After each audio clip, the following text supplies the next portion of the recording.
I follow you, but I see you all around the world. So, all right. So now it's 1986. You're at Augusta University. You're focused on getting your degree in marketing. But did you see that fast forward all these years of experience that you would be running the what I would think, and others apparently, one of the most successful mediums of information and sales in the planet ever? It's like, you're in college. Did you think that this is where you were going to go studying marketing? No. The reason I was in marketing was because I'd been an economics and finance major, and I realized somewhere in the middle of that mistake that it was going to be impossible for me to drink beer and be an economics and finance major. And so I looked around me at parties and who's at the parties? The marketing majors and the history majors. So I'm like, I can't be a history major because I got to go into business, and my dad will kill me. So I switched to marketing. Wow. Because it was fun and easy, and you could drink beer and still make A's. So that's why it was marketing. Like you were thinking, well, thankfully for all the people that have jobs in those fields that can learn from you how to communicate, right, to this day, that you made that decision. Wow. Okay. So it was very difficult. Originally, you were going for finance, but it seemed that wasn't going to be something where you could balance an actual academic, full scope of experience. So you got into marketing. Now, in the beginning, was that a blessing or a curse? Did that kind of make you doubt college, or was it inspiring? How did that work? No, I never doubted college. It just was, I realized that I would have ended up in sales no matter what. If I'd gone all the way through as an economic and finance major, I would have ended up in sales. As a marketing major, I was going to end up in sales because this is what I was born to do. It was, and not that salespeople are born. Don't get me wrong. I'm not saying that. It's just that I think people are given a set of talents when you're born, whether it's playing basketball for the NBA or playing golf or selling or being an accountant or being a CEO or being an entrepreneur. I think there are certain sets of talents that we're born with. And the people that are happiest in the world, I believe, are the people who follow where their talent is supposed to be and do things that allow them to, be their very best or reach peak performance inside that talent set.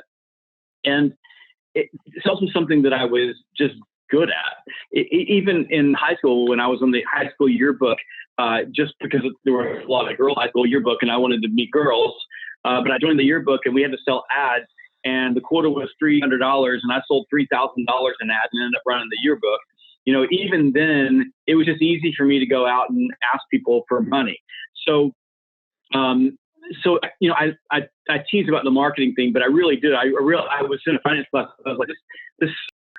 I'm up all night long doing homework, handling all these things.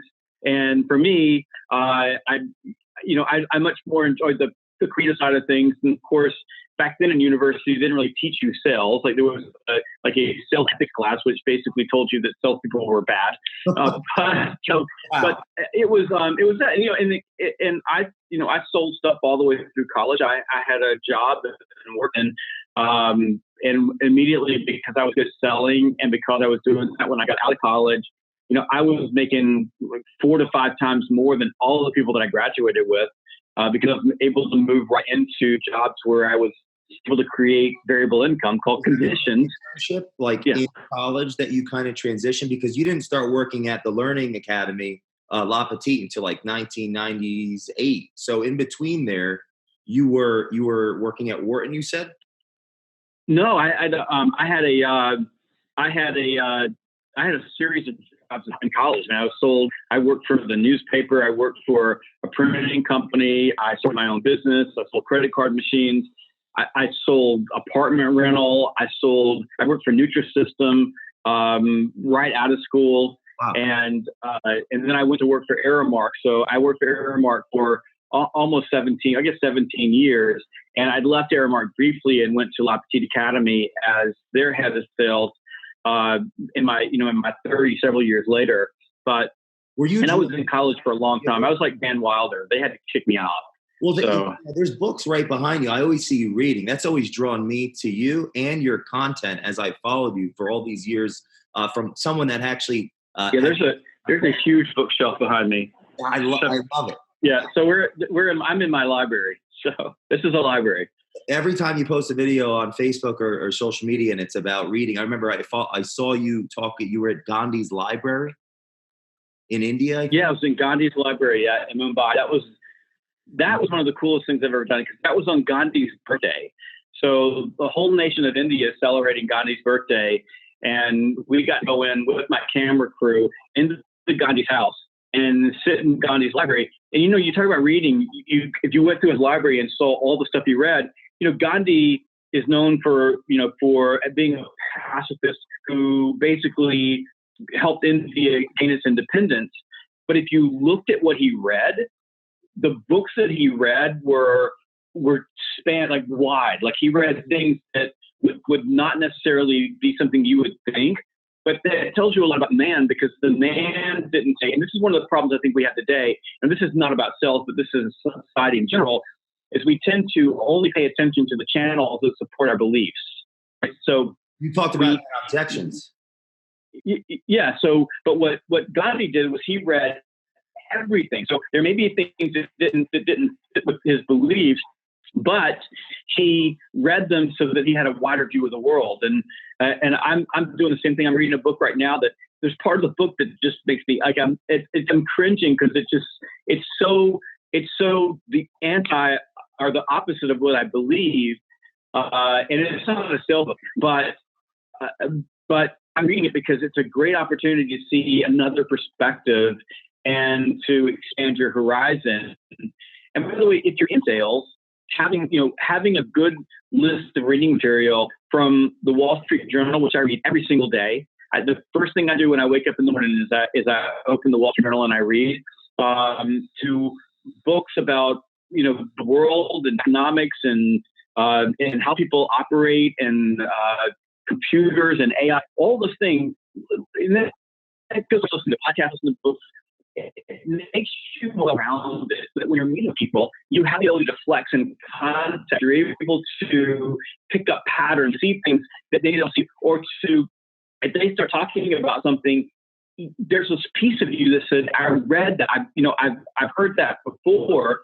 So you're not just sitting there looking like a moron. You can actually engage in a conversation. So I think the sales thing is, all the Muslims don't read. People can read don't read. I just go, I feel so sad for you, because I read hundreds and hundreds of books, and I'm reading all the time. I have them on my phone, so I'm reading constantly. Was that a habit that you picked up? Like, what was your first book? Right? Do you remember the age? When did you start reading? But all my first books were. Well, I read the entire Hardy Boys series, which is in here someplace. So I read them all. The first real big book I read, I was in sixth grade, and I read the Arthur Conan Doyle's Sherlock Holmes. I read every Judy Blume book there was. And this is back at that time I won a couple of awards. I still have a signed copy of the book that I got from her for winning the kid in my school that read the most books. Wow. But how old were you? I was reading all the time. How old were you? I don't know, older sixth graders. 11. Yeah. 11, 12. Yeah. But we were always reading. My mom, when I was a kid, my mom read to us every night. There were always books around, and books were a great escape. And of course, I think it was easier when I was a kid. I'm a child of the '80s, so you're talking about the '70s when I was at that age. But I think it was easier because we didn't have video games for one thing. We didn't have phones. Although I read on my phone now, I have hardcovers because if I find a book I like, I always buy the hardcover in my library, so I have it. But I read on my phone most of the time because I'm traveling all the time, and books are heavy, so I can carry them with me. And I'm getting old, so I'm going blind, so I can load the text up on my phone. But we just didn't have, we didn't have as many distractions, and I also I live in the country, so I lived on a farm, and books were my friend. Like they were my companion. And but my brother, who was a professor at University of Luxembourg, in fact, my son and I were on a train. We were in Europe this past summer, went to meet him, and he was waiting for us at the train station. And I knew exactly the person because I could see him. I said, that's PJ over there. I said, watch him. And he's sitting there. He's got a book. And if he's got a spare moment, he's got a book in his backpack and he opens it up and he's reading. And that's kind of how I grew up. It was a spare moment you would read. And I'm still that way today. Except for I have a physical book most of the time. I have a digital book. What does he teach, your brother? He's a space lawyer. So he teaches space law. So law about, satellites and like space junk. And I mean, if you look through C-SPAN, he'll be on C-SPAN every once in a while because they call him into congressional hearings and ask him his opinion.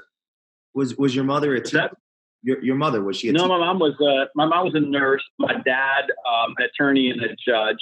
But I've got two siblings that are college professors. So he's with the University of Mississippi and with Luxembourg, and then my sister teaches at Alabama.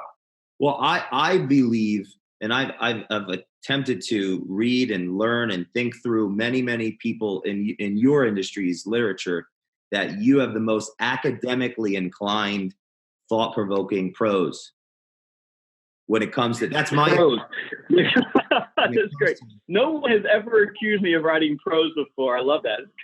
It's good. I can feel one of the things you said in Objections. I just picked it up. I was listening to the audiobook on the plane I'm in a hotel in Vegas right now. You were talking about rejection and its impact on adrenaline and cortisol and the actual lowering of the conscious state. And that is some brilliant way of cross-pollinating neuroscience and human behavior for business sales. And that really takes like a teacher. Like, did you consider yourself like a teacher as you were growing up in your sales success? Because I mean, the track record, it shows. Yeah, I'm considering myself. I mean, I run a large training company, so I have 19 teachers on my team who are working with companies, and we do teach. We consider it education. We take what we do very seriously. We're not, people that just broadcast information. So, but I do consider myself a teacher. And in fact, it's funny you said that because I always said if I had my ultimate dream job, I would be a college history professor. And because I love history and I like teaching it as a story so that people understand, what you just described. What I try to do with Objections, for example, was to teach people the connection between why they feel the way they do and what is actually happening in their body, so that you can awareness. Awareness is the mother of change. If you are aware of what's happening, then it's no longer a mystery. It's not like there's some magical thing that's happening to you that makes you feel bad when people reject you. There's actually a biological reason why you feel that way. So I think history is the same way. If you start looking at history, I love all the dots that get connected as you start moving through history and how it connects. So I love teaching people. That's my favorite thing to do. And in fact, I spend a great deal of my time doing that. While was I in Mumbai? I was in Mumbai teaching people in India how to do things in sales. So I was teaching sales EQ and emotional intelligence, or sales-specific emotional intelligence. But, and I think this is important, where my company and the way that we operate separates from the rest of the world, including to some extent corporate trainers, is that to be on my team, you have to be a successful practitioner. So you can't just be a person who teaches. You have to be a person who has been in the trenches in sales, who has been successful at that job, and who has failed at that job. So we have to have stories of failure. We have to be able to tell people we're real. We have to learn through those lessons. He is our greatest teacher. And at the same time, we have to have success so that we're not just standing there. We've got credibility to say, yeah, I did go through this problem and here's how I fixed it. So we're teachers, but we're teachers who can also do. Because there is a a group of people out there that are fantastic teachers, but they can't actually do the thing they're teaching. And that works okay in some niches, in some areas of business. It does not work okay in sales, because salespeople can see through that facade so fast. And as soon as you lose credibility with salespeople who are both optimistic and cynical at the same time, if you lose that credibility, then you can't teach them anymore. So I think it's really important that academically, as we start connecting the dots, at the same time that people get that we know we're talking about.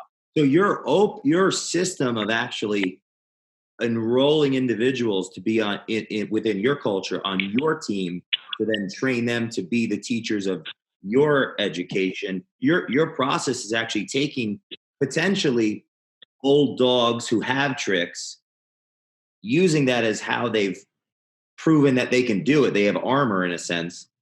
And then in aligning them, I read this on your website, you discover, you anchor, you drive the result, and you align. In a sense, you're doing that internally by vetting people in the sense of knowing that they actually have done it. And then for the context for the audience, these are the individuals that work with and for you at Sales Gravy, like the teachers and the trainers that work with you. That's like almost opposite what a lot of people say, the majority of people. And I would have to say, I think it's brilliant. So,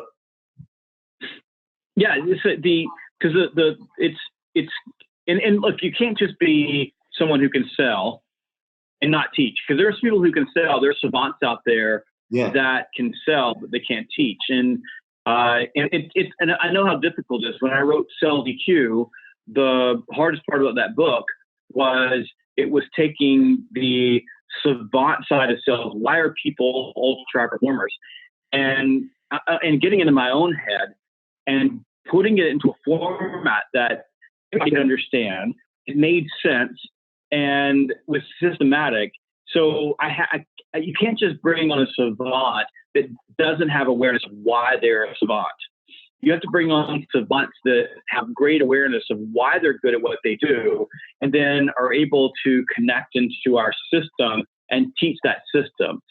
And I believe that our system makes sense. I mean, I think the most important thing about what we teach at Sales Gravy is that it just makes sense. Like, people get it at that level. So that's the trick. You have to find, it's like almost like a dual personality. You have to be great at sales, and you have to have been in the trenches. But at the same time, you have to have the ability to connect with other human beings and help them understand things the way you do, and the patience to bring them in and allow them to come to those conclusions on their own terms. Was there a time where you may have not been both, but there was a mentor or an experience that kind of opened you up to like seeing above yourself in that way? Because you've been. Oh, there's no doubt. Yeah. I mean, it had to be a guy named Bob Blackwell, who was my first real sales manager. He was a savant, or he is a savant. He is one of the greatest sales minds I've ever known. And when I met him, there was basically this raw core talent.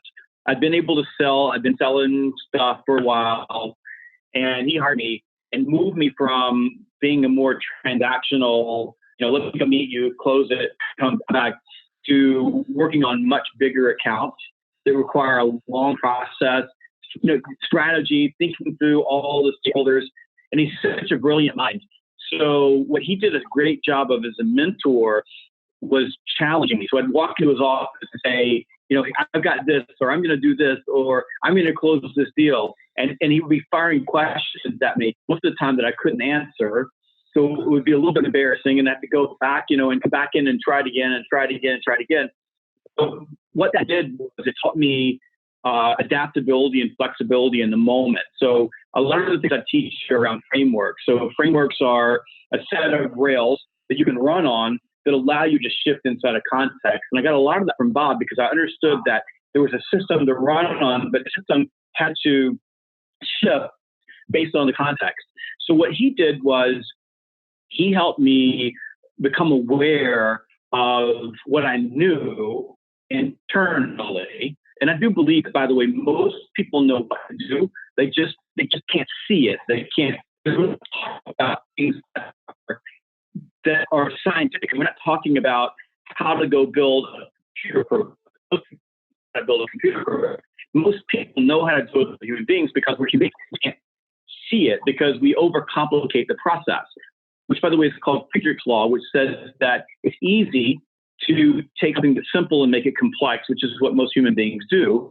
And it's genius to take complexity and turn it into simplicity. And so we just help people get back to the simplicity of what they do. And that's what Bob did for me and created that awareness. And so I was able to take that, then become a sales leader, and then become a head of sales and teach other people the things that he taught me. But it took me, I would say I was in my probably, in my mid 30s, 33, 34, 35, before I really started, my brain started connecting the dots and understanding the system and the process and the rhythm. So that now when I see a deal or I'm working with a client and they ask me about a strategy, it's like everything slows down. Wow. I can see the entire playing field. I can tell you exactly what's going to happen. And I gained that ability for thousands and thousands and thousands of hours of working in these situations. And now I'm able to see it in a way that allows me to break the entire deal down. Whereas, go back to when I was, 31 to 30, and I was a brand new sales manager.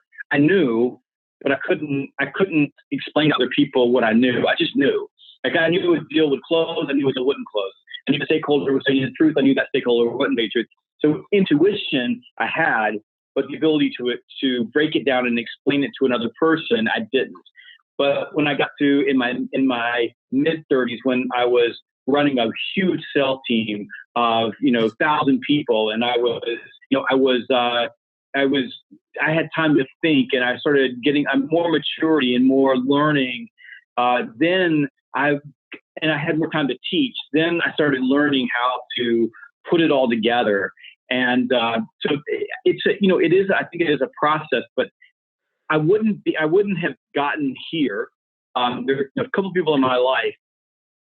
Without my life, there's no way that I would be able to do what I do now, because he was a mentor that opened me up to my talent. And from a leadership standpoint, Gary Gardner was an early leader of mine at System. I would never, ever be able to lead or have the leader that I was had it not been for her guidance, because she opened me up to understanding how to lead people and coach people and influence people to get things done. I didn't understand had I not had her. And I'll say I got very, very lucky, very, very lucky.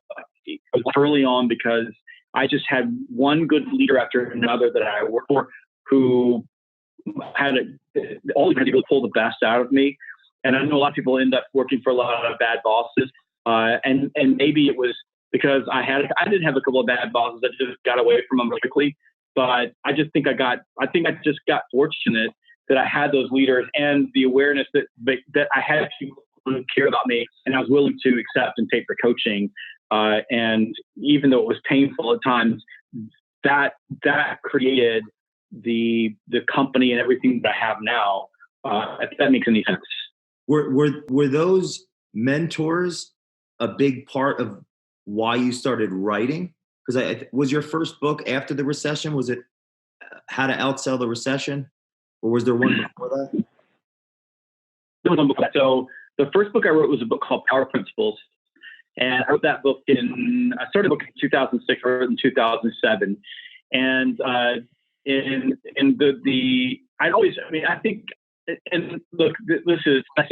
always wanted to be an author. I've been reading since I was a kid. Everybody wants to be an author. So I'm not, that's not me, because I haven't met anybody, not a single person who said, no, I don't really want to write a book. Everybody wants to write a book. And I was just like everybody else. Like I wanted to write a book. I remember, for years, I'm going to write a book, I'm going to write a book, I'm going to write a book, I'm going to write a book.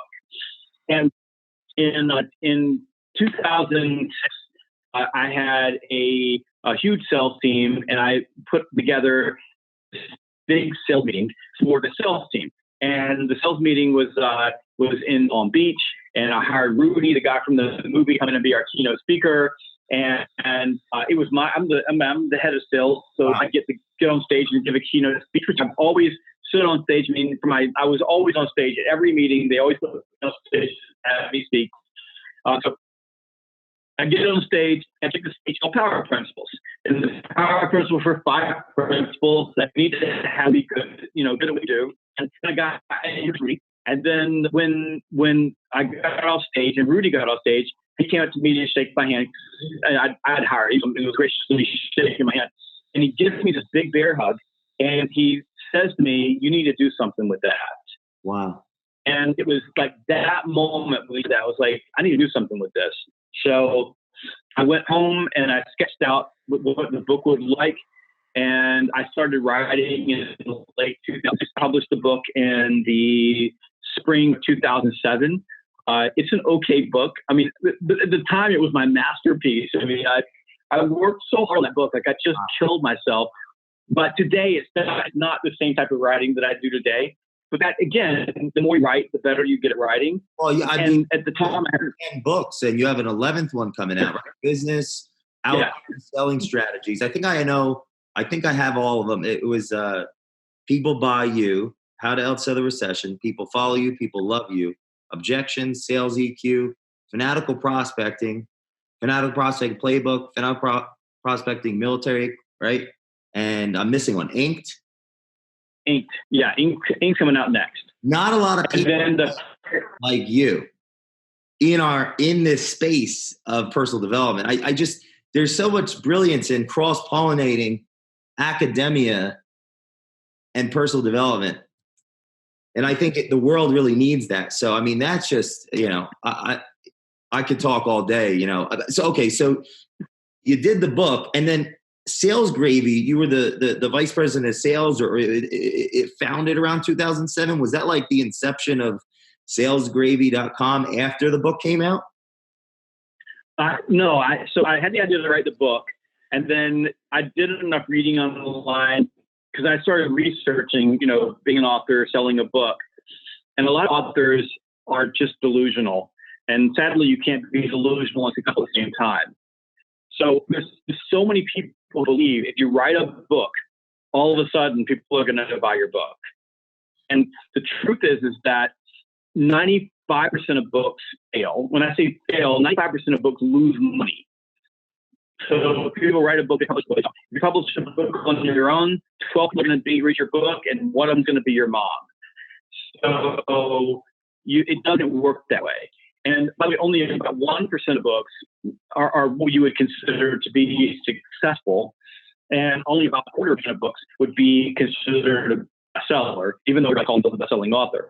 So when I was reading about the book, I realized that this was I was a loser. I was going to write a book, and 12 people were going to read my book. And I don't want to read my book because it doesn't fit her genre. So I realized I needed to build a website to support it. Wow. And I was going to have to I started podcasting in 2007. So I was like one of the very first people podcasting. No one was podcasting back then. I started a podcast to sell the book. I started a newsletter to sell the book. And my newsletter in December of 2006, I think I had 8 people on my newsletter list. And today I have 1.2 million. So that gives you an idea of the growth since then. And then, and I started working, and I wrote the whole book, got it out there, and it's not my best work. I love the book. I should republish the book, and I may. And there's pieces of that book in all of my other books. So that book became a foundation. So there's DNA from that original book. You'll find, if you read that book and you go back through, you'll find parts of that book. It gave me a foundation to work with. And I got out and started hustling. So I knew I had to sell the book. I knew I had a platform, which is where most authors don't have. And we can talk about that in just a moment. So I got out and started hustling, and I ended up selling enough copies of that book that it got Macmillan's eye, because Macmillan, I did the 7 Rules for Outselling the Recession with Macmillan. In 2000. And then I had sketched out in 2006 the outline for People by You. I did that in San Francisco in a Chinese restaurant. And then by 2009, I sold enough of all those books, and I got enough notoriety in doing what I was doing, because I hustled, man. I was selling books everywhere. Like if you were walking along the street, I go, you want to buy a book? I was speaking anywhere I could speak. I took every gig I could get. And by 2009, I think it went pretty well. I got a phone call from John Wiley and Sons, a wonderful publisher. Love them. They're my family. They take care of me. And they called me and said, we've been watching you, and we want to do a book with you. And most authors, that's not what happens. Most authors are having to go to publishers to get, to get people to pay attention to them. So I said, sure. And I've been holding on to People by You because I knew that was a good book. That book came out in 2010. And People by You came out and it went nuts. But all the work I done before that. And so that was my selling all the way up to prospecting, which has been what Mike Water calls the Harry Potter of sales books. It's been like that. But all of the work you did before created that. So, if you're watching this and you want to be an author, to tell you the truth, and this is the really hardcore truth, books are impossible to sell. They're really hard to write. They're impossible to sell. There's a thin slice of humanity that's going to sell a book. You think you've got the greatest thing in the world because you're emotionally attached to it and you believe in it, but you're not going to sell any books unless you have a platform. And you need a platform before you publish the book, which is why I built salesgravy.com, and I built a podcast, and I built a newsletter list. Most authors who are trying to write a book get it published and then build a platform. And if you want a publisher to pay attention to you, then they're not going to pay attention to you unless you have a platform. It's just not going to happen. They're not going to give you anything until you have that. So if you really, really want to write a book, this is your passion in your heart, and you want people to read your book other than your mom, go build your platform first and then publish your book. You have to do it in that, no platform, no book sales. You have to do that and get rid of the illusion that you're going to write a book and all of a sudden they're going to come and buy your book. This is not the field of dreams. It doesn't work that way. And the second piece of advice for would-be authors is this. The money is on the road. You don't sell books in your office. You have to be on the road talking to people. And by the way, it's no different than people who are producing music today, producing albums. Yeah. They're not making money on their music because their music is being streamed over services.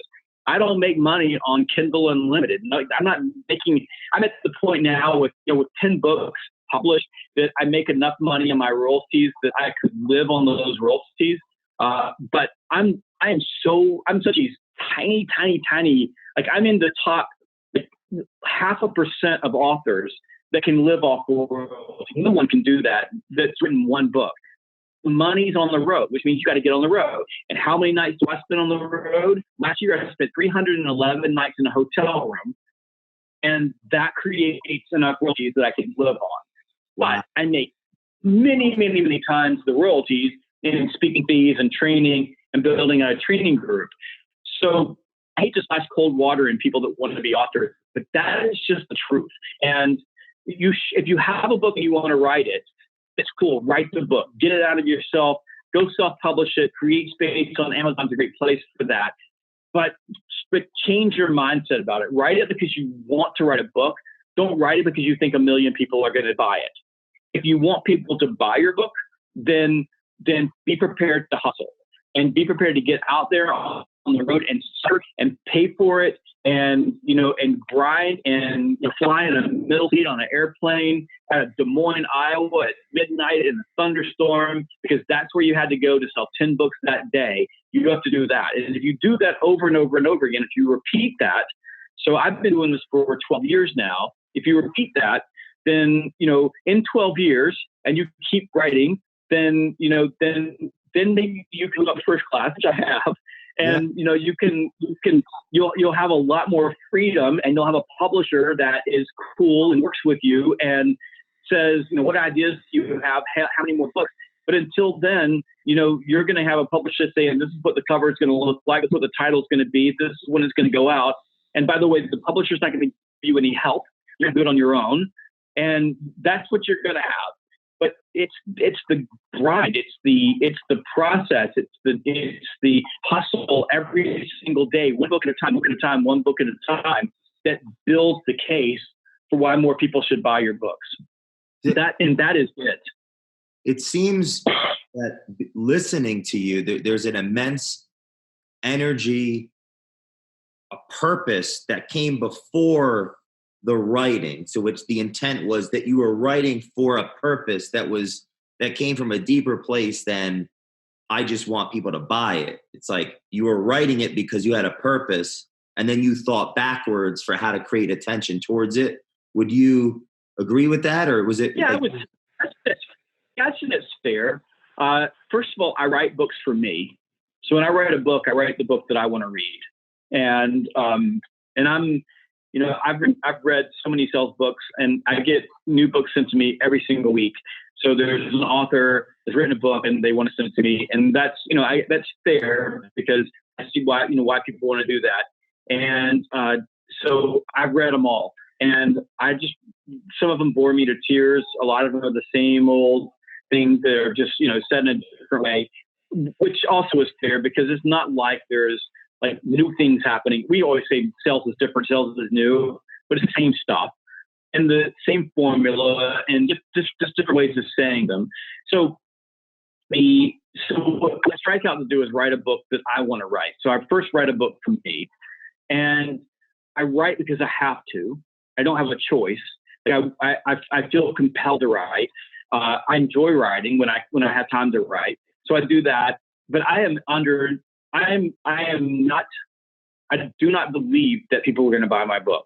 I'm surprised they do. I'm grateful that they do. I get so blown away that actually went out and bought a book but I'm writing the book first myself. And that's what that's my message to authors. I have authors who say, I'm going to sell 1 million books. And I'm like, no, you're not going to sell 1 million sales books because there's, I think, 2 people that have sold 1 million sales books. And that was before the current environment. You're not. And it would be so much better for you if you just shifted your mindset and said, I'm just going to write the very best book possible, and I'm going to write it for me. Wow. And if people want to buy it, that's fantastic. So I do that. Now, some of writing books these days is strategy. So I wrote Fanatical Prospecting, then I followed that up by Sales EQ, then I wrote Objections, and now I've got Inked. And so this 4-book series is essentially a training program. So I'm able to build a manual for training, and they all connect. So all those books connect. And so people buy you, people follow you, people love you. Those 3 books connected in a set: sales, leadership, customer service. With the military, I wrote Fanatical Military Recruiting. That's the first book in a series. Will be Fanatical Military Recruiting, then Recruiting EQ, and then Coaching Military Recruiting. Wow. Which is a real passion. I wrote that book totally from a passion to help these military recruiters that need to write some advanced training for them. But so in that there is a strategy for sure. I'm just not writing a random book. I'm writing books that connect together because I don't really make a lot of money. Like I said, I can live off my royalties, but that's just because I've written so many books.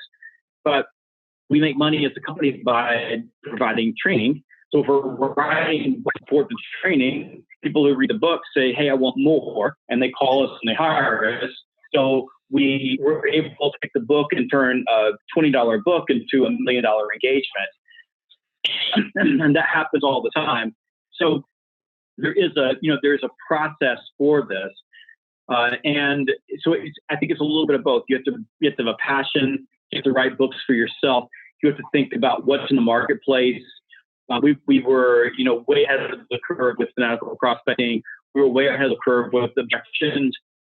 And Sales EQ is filling a gap in that happened after the Challenger debacle, which was the Challenger sale that came out that everybody gravitated to. It was written by 2 guys who had never actually sold anything, based on a lot of flawed research.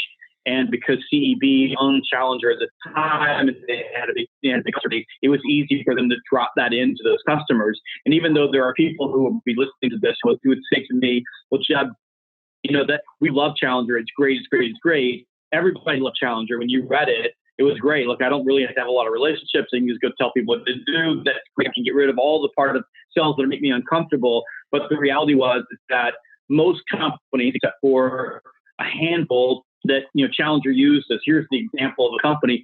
Most companies and salespeople were failing at Challenger because the way the book was written, only a thin slice of humanity could actually actualize that. It wasn't that the concepts were poor. The concepts were fine. Because anybody who's good at sales read Challenger and said, I understand that, I get that. It's just that there were a set of savants that could do it, and most everybody couldn't. So we knew there was a hole in the marketplace, and what Sales EQ was able to do was it could stand alone, but it was also solving a problem of how do I take a sales team and actualize these concepts in Challenger? Well, the key was you have to teach people how to earn the right to do that through the relationships that they build. And Sales EQ was answering that question. So when you start thinking, I'm looking at the marketplace and saying, what's out there? Where do people need help? What has changed? How has it changed? And so I'm sorry, y'all. I had a cold early this week. I'm still getting past that. I got it in the paw for some reason or another. I got hammered with this thing. So I'm looking at, Inked, which is a sales negotiating closing book. And there's a hole right now in the marketplace where there are really good negotiating books out there. So Never Split the Difference, Chris Voss's book is just brilliant. Beautiful book. And there's many of others, but there's not a lot of books that take those concepts and actually drive them into sales, because I've been doing a lot of negotiating in sales, but I've never done, hostage negotiation, and those two things just don't connect for me. So because this morning I was negotiating a contract this morning while I was shaving, right? Texting back and forth with my client. So that's how, that's how these things go these days, rapid negotiating. So we're going to take the concepts that are in these great books, and just like we did with objections and sales EQ, and take that and dial it into rapid negotiation that most salespeople have to deal with. Because most salespeople are not sitting in some epic negotiating in a boardroom, like doing a $20 million deal. Like most of us are like, dealing with some procurement schmuck who is sitting in their office who've never met before, who's hammering you over sharpening pencil. But the same emotional issues that get in the way of you handling that situation and managing, the stakeholders that took you to procurement in the first place, those are the things that salespeople deal with. So I saw a hole working on the concepts and frameworks. It's difficult because it's one of those things that I do every single day. I negotiate all the time, and it's breaking down the pieces of negotiation in a way that a normal human being can read the book. It's simple enough that they can actualize, and it will help them in most situations. So that's kind of the process I go through. The archetype of a teacher, like living it and reversing it, engineering it, and distilling it in a simple form to break through paradigms. Is that the premise of Inked and BOSS, which I love that acronym, by the way? Business outcome strategy is amazing. Use of heuristic tool, which you talk about in objections. But because I didn't Inked, I own most of them. Have listened to Fanatical Prospecting, Sales EQ, Objections now, but Inked, is that out currently? I feel almost like no. Inked out. It'll either come out in October or the second week in January. We're still working on what the release date's going to be on that book. And BOSS will be out in the spring. And Inked is so Inked is the bookend on the Fanatical Prospecting, Sales EQ, Objections series. So it's the bookend on that. And BOSS is, oh my God, this book is so good. So BOSS is a game changer. BOSS is a whole new mindset for organizations. And what BOSS is the complete system that connects marketing to sales development, business development, to sales. And this is in the complex deal. So BOSS isn't for transactional, but in the complex deal, the sales to then to the delivery team. So we're taking what we sold and we're aligning with the organization. We're delivering all the way through customer success, customer experience, and account management. So it's the complete system, and it's both a business and a sales transformation process that helps businesses learn how to differentiate based on the measurable business outcomes, MBOs, right, of their clients. Wow. So instead of going in and saying, here's a solution, right, that we recommend, which is how most of us grew up, this is how I grew up selling, we're saying, what are the metrics in your business that matter? What does success look like? And then we take those things and align that to a measurable business outcome, but we don't stop at the cut. Then we're taking that all the way through, because you imagine when you deliver measurable business outcomes, and then you're able to go back to the marketplace and say, we did this for this client. You are the killer. Like, you are the one company you're able to do business with. So this book is so good. My co-author is Jason Eatman. Jason's my chief sales officer at Sales Gravy. This dude's brilliant. One of the greatest salespeople I ever met in my life. And he started his last company out of his home, like in his living room, and in 5 years grew it to a $50 million company. Wow. And I met him because I trained his sales team, and then we became really good friends. And so he came over and started working with Sales Gravy, and and I'll tell you how this book, by the way, started. Is that we were down on the field at AT&T Park watching a Giants game, before Giants game. And my wife was with us. I said, hold the phone, quick interview. So she held the phone, and I just did a quick conversation with Jason while, in batting practice. It was the Giants on delivering business outcomes. And the video went viral on LinkedIn. Wow. So many hits. And I was like, this is something right here. So I'm really, really happy about this book. It's going to be so good. It is. We've written almost all the book right now. So we're now this summer going to go through and hone it. We've been piloting some of the pieces of the book, the tools inside sales teams. It's just in Kuala Lumpur, really doing that. And it's amazing. It sounds like a distillation of almost like you're codifying through the medium of the literature how you've actually successfully built your brand as an author and a speaker and a publisher. It's beyond a salesperson in that regard, because you thought in the future reverse engineered it to build that platform. You've been a boss this whole time.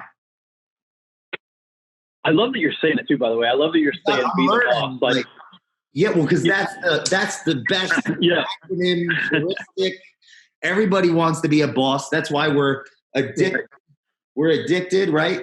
So that's right. But are we going to be bosses? And I couldn't think of anyone better, because there's a lot of people that we have a platform now, but the question is, are we doing the work to learn and grow and develop? And my question to you is, has writing and the work that you do with mentoring your employees, your teachers within this college that you've created, has that helped you grow over the last 12 years as a person? What was that like? There's no doubt. Well, first of all, I failed far more than I've succeeded. So I've definitely grown a lot. I think probably more than anything, I've moved from being afraid, because it was a long time when I started my own business where I woke up every day afraid that I was going to fail, afraid my business was going to fail, afraid that I was going to let people down. So I've shifted from being afraid to being confident and being focused and being much more likely to take on risk, which I've taken a lot of risk on over the last 3 years. Because I've gained that confidence that I can succeed. I know now that if we put our mind to something and if we do the right things, we're going to be okay. I've also gained the confidence of sustainability. So I believe that, the business is almost at a place. I think we're 1 year away from the business being sustainable to the point where if, for example, something happened to me, the business is going to be okay. So we're going to be fine. And which is a tough thing to be as an entrepreneur. A lot of times you think, you're the entrepreneur, you're the author, you're the name on the business, which, by the way, this is why it's called Sales Gravy, not just one. Wow. But you're the name on the business. If something happens to you, the business can't survive. And we're really, really close. That's a major milestone for us. We're, our goal is to, we're on track right now to become a $25 million company. That we're over that hump. So we can't make stupid mistakes, but yeah, I've grown a great deal through the adversity of building this. I've gotten lucky because I've got the right executives in. I still make bad decisions. I still do stupid things, but I'm getting much better at surrounding myself with people that are the people of getting. I think the hardest part of this is, and this isn't true for a lot of entrepreneurs, but it's really true in this space. When you're the author, when you are the public personality, when you give keynotes, when you're the person that people stand in front of so you can sign their books, there's a lot of ego involved in that because it does feel good. There's no doubt about that. It's amazing to walk into a room and there's 1,000 people standing and clapping to you, and I've done stadiums where there's 25,000 people, and it feels really good. For a lot of people in my world, they don't know or are incapable of building an umbrella or a starry sky that is big enough to hold multiple stars, and they limit themselves in their ability to grow because of that. Or they do these, they do things where they bring people in that they work with, but they minimize people all the time. So the one thing that that every day you have to to believe in to be us is that we have a huge sky. We have a universe, and it's capable of holding many, many, many stars. And like Jason, writing a book with Jason and Keith Lubner, who's our executive vice president, he and I are writing a book called Message Matters. And and the other people on my team that build training or articles are who their clients love them in their own right. We have to constantly be working at that, and there takes a lot of trust, and it just takes a lot of trust that we can send our video crew out, that we can make them into personalities on their own, and that we can all exist under this big sky so you can grow and scale. And that's the one thing for me that is always my vision, but it's been a hard thing to learn and let go of. And my people don't know that. I mean, I don't, this isn't a public thing, but on the inside, it's hard to let put your ego aside and say, I'm building another star, and then trusting and have faith that as you start building those people, that they're going to carry your message and they're going to grow with you. And it's not like you're in a situation where they're taking anything away. They're additive to who you are. Wow. And I think that over time, that's what I've learned, because the only way to scale in the space, and my intention is to be, one of the top sales training companies in the world. I'd like to be, I'd be obviously top 5, but be in that space. Is that we have to have multiple faces of the business, so that, and we're sharing that with our with our people and our clients. That's the biggest thing that I've learned. And I'm just telling you, as a human, like with an ego, it's not easy. It's a difficult thing to do. Yeah. Well, I'm great. So, okay. What you said about your name and Sales Gravy, it makes me grateful that George Washington decided not to call America George Washington. That's true. That's exactly right. Are you a good dancer like George? Because you guys got a lot in common, man. Talk about culture. Right. Like mind blowing. I'm having a mental breakdown right now. Really profound. And well, it makes me believe. Well, so I spend a lot of time studying, reading to think, writing to develop, and really speaking to let go, not to hide like I used to. And I believe right now you are the best in the world And Einstein was too before anyone took him serious about his damn paper. And it's a good thing he did the relativity thing, because all of our GPSs would be 6 miles off. I just like read some technology book about that. But I could literally talk to you all day long and learn. I don't want to take any more of your valuable time, because the world needs to be changed with these, especially sales EQ, because it does still have a negative connotation for a lot of industries. Even, from when you were in college, like you said, it was terrible. And I think I know it's your organization, and companies like yours that are changing the culture of how people communicate with each other in the workplace and out of the workplace. And I really appreciate your time today. I got to write after this just to like think through all this. It's extremely. So, I'm a huge fan. I respect you, and I'm look forward to continue to read your literature, Jeb. And I just thank you so much for this. I could talk to you all day. I don't even know. I'm like, I got a million questions. Well, we can always do this again. So now that you know how to get on my calendar, so you figured the whole thing out. So like, I always tell people, like, once you figure out you get on my calendar, like, you got the keys to the kingdom. So now you know how, you know who. So we'll just have to do it again. Yeah, you're a genius, man. You were born to teach.